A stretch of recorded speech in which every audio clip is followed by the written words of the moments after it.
అయ్యా మాది చక్రాపల్లి గ్రామము, గాలిగొండ పంచాయతీ, అలాగే అల్లూరు సీతారామరాజు జిల్లా. అయ్యా మాకు విపత్తు నిమిత్తం ఆదివారం, నేను ఆదివారం కదా, ఆదివారం సాయంత్రం రాత్రి 12 గంటలకు పైనుండి కొండ చర్యలు విరిగి మా ఊరు అంతా ధ్వంసమైపోయినది. మాకు అందులో 2 ప్రాణ నష్టాలు కూడా, 4 మందిని కాపాడాము. ఒక పాప గల్లంతులో, ఒక పాప, ఇద్దరు ముగ్గురు గల్లంతులో ఉన్నారు.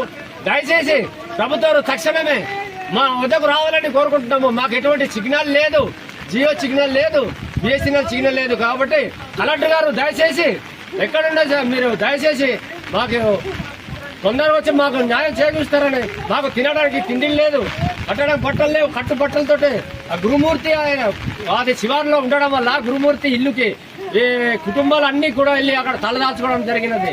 కాబట్టి తక్షణమే మాకు 24 గంటల లోపల మాకు వచ్చి మా గ్రామాన్ని సందర్శించాలనేసి మేము కోరుకుంటున్నాం సార్. దయచేసి అలాగే రాజకీయ నాయకులు కావచ్చు, అలాగే మిగతా రెవెన్యూ సిబ్బంది కావచ్చు, మా గ్రామంలో ఇమీడియట్లీగా సందర్శించాల్సిందిగా కోరుతున్నాను. నమస్కారం సార్, నమస్తే, ఉంటాం సార్. దయచేసి మీరు తొందరగా మా కష్టాన్ని, మా గ్రామాన్ని ఆదుకుంటారని మేము కోరుకుంటాము సార్.